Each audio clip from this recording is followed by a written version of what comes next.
Estás escuchando el audiolibro Si Dios es bueno, ¿por qué existe el mal? De la serie Lectura Fácil, autor Nathan Díaz, editorial B&H en español, año 2023, narrado por Otoniel Ruiz. Capítulo 3. ¿Cómo explicamos los genocidios en el Antiguo Testamento? Una de las objeciones más comunes de la fe cristiana de parte del movimiento del nuevo ateísmo tiene que ver con la ética del Antiguo Testamento.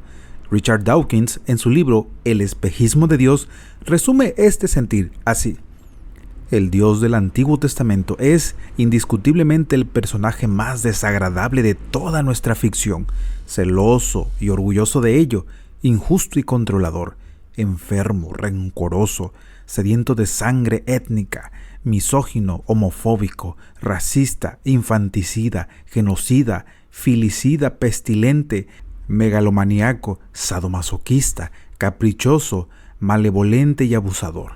Hay mucho que decir sobre este tema, pero en este capítulo quiero resumir la respuesta en los siguientes 4 puntos. Dios siempre dio tiempo para el arrepentimiento. Noé predicó arrepentimiento a sus contemporáneos durante 120 años antes del diluvio. Léase Génesis capítulo 6, verso 3 y capítulo 7, verso 6. Pasaron 430 años desde que Dios le dijo a Abraham sobre la maldad de los amorreos hasta el tiempo en el que Josué los conquistó. Léase Génesis capítulo 15, verso 6 y Josué capítulo 12. La conquista de Jericó fue la primera bajo el mando de Josué. Josué capítulo 6. Sin embargo, debemos preguntarnos, ¿era cada vuelta que daba el pueblo de Israel a Jericó una oportunidad para que se rindieran y sometieran al único y verdadero Dios? Dios soberanamente es quien determina el momento en el que la maldad de un pueblo o nación debe ser juzgada, como fue en el caso de Sodoma y Gomorra, en los que no se encontraron ni 10 justos.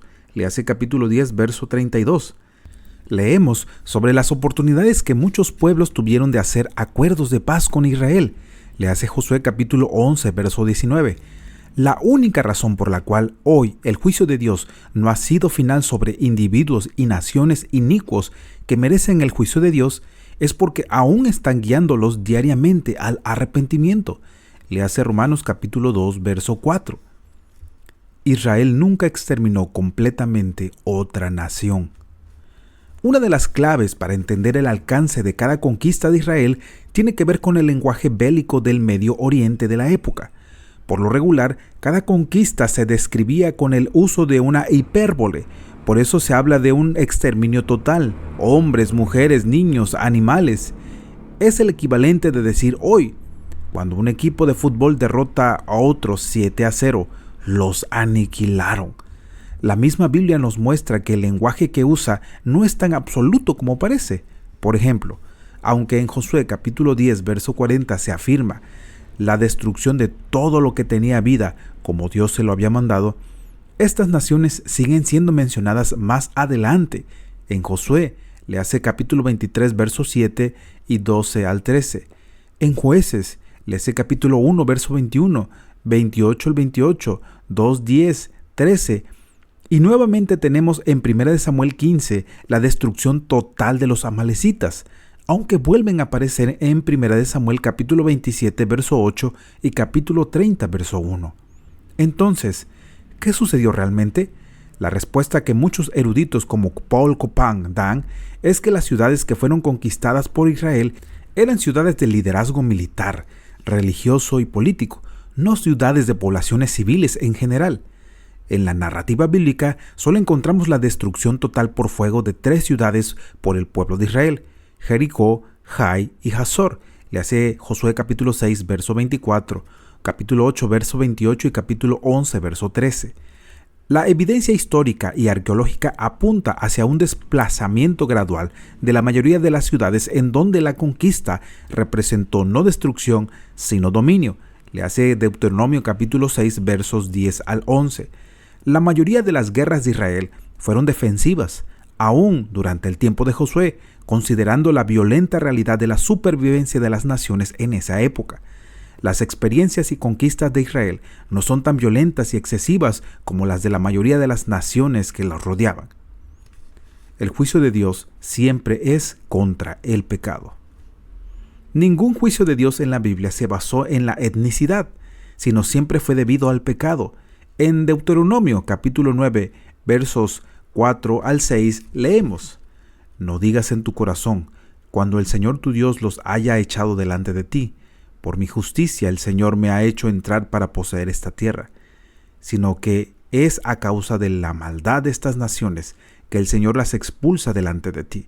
No es por tu justicia ni por la rectitud de tu corazón que vas a poseer su tierra, sino que por la maldad de estas naciones el Señor tu Dios las expulsa delante de ti para confirmar el pacto que el Señor juró a tus padres, Abraham, Isaac y Jacob. ¿Comprende?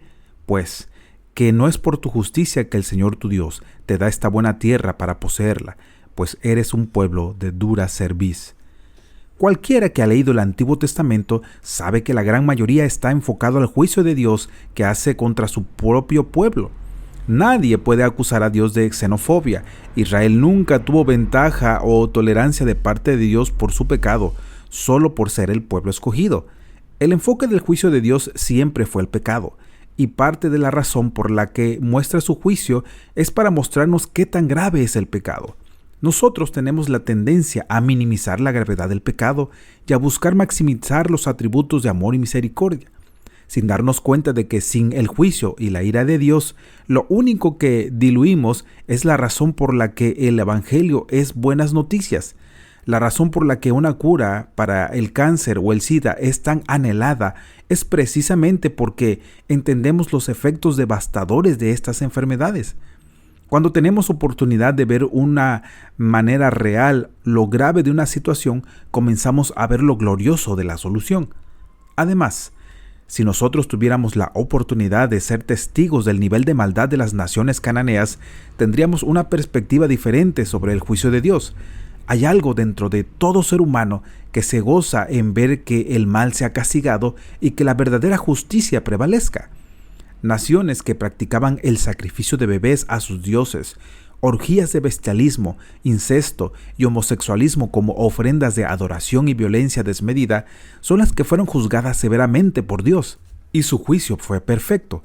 Las deidades que crearon como Baal y Anat reflejaban los mismos placeres en los que la nación ahora encontraba su identidad y satisfacción: violencia y sexo. El plan de Dios ha sido la redención de todas las naciones desde el principio. La ley mosaica siempre hizo provisión para los extranjeros que moraban con Israel, y Dios mostró su amor y misericordia al incluir a muchos de ellos, como Rahab y Ruth, dentro de la genealogía del Mesías, participando así en el mismo plan redentor de Dios. El plan de Dios desde el principio siempre ha sido la redención de todas las naciones, no solo de una. Le hace Hechos capítulo 17 versos 26 al 27 y Apocalipsis capítulo 5 verso 9, capítulo 7 verso 9. Aunque los genocidios en la Biblia sean difíciles de explicar, en la narrativa bíblica encontramos a un Dios que ama a sus enemigos. Le hace Romanos capítulo 5 versos 8 al 10. Y que entregó a su propio Hijo sometiéndolo a padecimiento. Le hace Isaías capítulo 53 verso 10. Para hacer posible la reconciliación y la paz. Le hace 2 de Corintios capítulo 5 versos 18 al 19. También vemos a un Dios que hará una guerra final contra el mal, a una escala mucho mayor que cualquier batalla del Antiguo Testamento, para traer justicia y paz finales permanentes. Le hace Apocalipsis capítulo 19 verso 15 y capítulo 20 verso 9. Este será el tema del capítulo 6. Así que, ¿cómo contestamos cuando alguien pregunta sobre los genocidios de la Biblia? Propongo que contestemos dando un panorama más completo. El mensaje de toda la Biblia es la justicia de Dios en traer juicio contra el pecado, la paciencia de Dios en demostrar el juicio, la misericordia de Dios en proveer perdón del juicio, la gracia de Dios en dar salvación del juicio a aquellos que merecen condenación, y el amor de Dios demostrado en derramar el juicio sobre su propio Hijo en lugar nuestro. Le hace Romanos capítulo 2 versos 4 al 5, capítulo 3 versos 23 al 26 y capítulo 5 versos 8 al 11. Esto fue el capítulo 3. En el próximo capítulo daremos respuesta a la pregunta: ¿cómo leer los salmos imprecatorios? No te lo pierdas. Esto fue un trabajo de Teologética Audiolibros. Si te gusta nuestro contenido, te invitamos a suscribirte a nuestro canal y activar la campanita de notificaciones para estar pendientes en el próximo capítulo. Te invitamos también a que compartas nuestro contenido para que muchas más personas puedan ser bendecidas a través de esta labor. Que Dios te bendiga.